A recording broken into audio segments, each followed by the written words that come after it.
আজকে 8 সেপ্টেম্বর রবিবার। আজকের জন্য রাহুকালের সময় হলো বিকালবেলা 5টা থেকে সন্ধ্যাবেলায় 6:34 পর্যন্ত। এই সময়টার মধ্যে কোনো রকম কোনো ইম্পর্টেন্ট মিটিং, ইন্টারভিউ, ইনভেস্টমেন্ট কোনো কিছু এই সময়টার মধ্যে অ্যাভয়েড করাটা উচিত। এবার আসছি সারাদিনের মধ্যে যে শুভ সময়গুলো যখন আপনাদের নিজেদের ইম্পর্টেন্ট কাজগুলো আপনারা প্ল্যান করতে পারেন, সেটা হলো সকালবেলা 6:13 মধ্যে করে নিতে পারেন। তারপরে সেই সময় থেকে 6:13 থেকে সকালবেলা 9:30 পর্যন্ত সময় থাকছে। তারপরে আবারও দুপুরবেলাতে 12:47 থেকে 1:37 পর্যন্ত সময় থাকবে।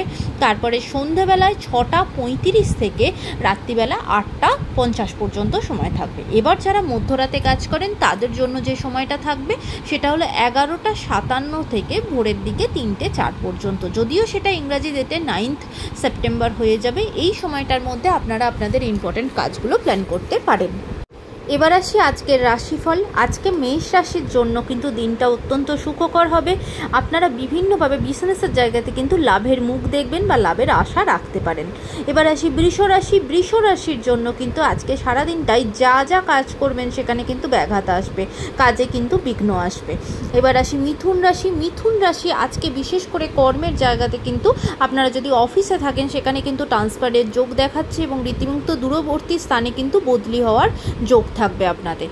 কর্কট রাশির জন্য আজকে আপনারা সারাদিন যাদের যাদের সাথে মিশবেন সেটা কিন্তু আপনাদের ঠিক তাদের সাথে মেশাটা বা তাদের যে যুক্তি সেটা কিন্তু আপনাকে সৎ পথে নিয়ে যাবে না। সেই সঙ্গটা আপনার জন্য কিন্তু ভুল সঙ্গ। তাই বুঝে শুনে মানুষের সাথে কথা বলা, মেশা একটুখানি বুঝে শুনে কিন্তু বিচার করে নেবেন। এবার আসি সিংহ রাশি। সিংহ রাশির মানুষজনের জন্য কালকের দিনটা অত্যন্ত সুখকর হতে চলেছে। কাজের জায়গায়, পারিবারিক জায়গাতে কিন্তু কোনো শুভ সংবাদ আপনাদের সামনে এসে হাজির হবে। কন্যা রাশির মানুষজনদের জন্য কালকের দিনটা ভীষণ ভালো হবে এবং আপনাদের নতুন করে কোনো গ্রোথ বা উন্নতির যোগ কিন্তু থাকবে। সেটা পড়াশোনার বিষয়ে হোক বা কাজের ক্ষেত্রে কোনো প্রমোশন বা কোনো উন্নতির যোগ কিন্তু থাকবে।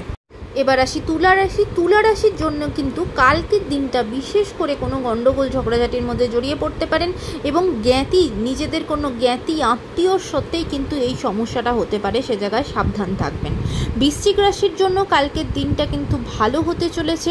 একদম আনএক্সপেক্টেডভাবে কিন্তু কোনো অপরচুনিটি, কোনো সুযোগ আপনাদের সামনে এসে দাঁড়াতে পারে। এবার আসি ধনু রাশি। ধনু রাশির জন্য কালকের দিনটা খুব একটা সুখকর না। সারা দিনই কিন্তু কোনো না কোনো কারণে চিন্তার মধ্যে এবং একটু দুঃখ কষ্টের মধ্যেই কিন্তু টেনশনের মধ্যেই সারাটা দিন কাটবে। মকর রাশির জন্য বিশেষ করে মকর রাশির যে সমস্ত মানুষজনেরা কোনো রিয়েল এস্টেট বা কন্ট্রাকচুয়াল কাজের মধ্যে যুক্ত আছেন, কন্ট্যাক্ট নেন, এই রকম ধরনের ঠিকাদারির কাজ করেন, তাদের জন্য কিন্তু কালকের দিনটা অত্যন্ত প্রফিটেবল হবে, অত্যন্ত লাভজনক হবে। কুম্ভ রাশির জন্য কালকের দিনটা একদম সাবধানে থাকতে হবে, কারণ কালকে আপনাদের কোনো অগ্নি বা আগুন থেকে কোনো রকম কোনো ভয় বা ক্ষতি কালকের জন্য আপনাদের হতে পারে। সে জায়গায় বিশেষ করে কিন্তু যেখানে আগুন, সে জায়গা থেকে একটু সাবধান হবেন, কোনো বিপদ কিন্তু আপনাদের ঘটে যেতে পারে, তাই সে জায়গায় সাবধান হবেন। এবার আসি মীন রাশি। কালকের জন্য মীন রাশির মানুষজনেরা আপনারা আপনাদের নিজেদের প্রাপ্য থেকে কিন্তু বঞ্চিত হবেন। সেটা প্রাপ্য সম্মান হতে পারে, কোনো প্রপার্টি বা নিজের কোনো জিনিসপত্র যেটা আপনার পাওয়া উচিত সেই জায়গা থেকে কিন্তু বঞ্চিত হবেন, সে জায়গায় সাবধান হবেন।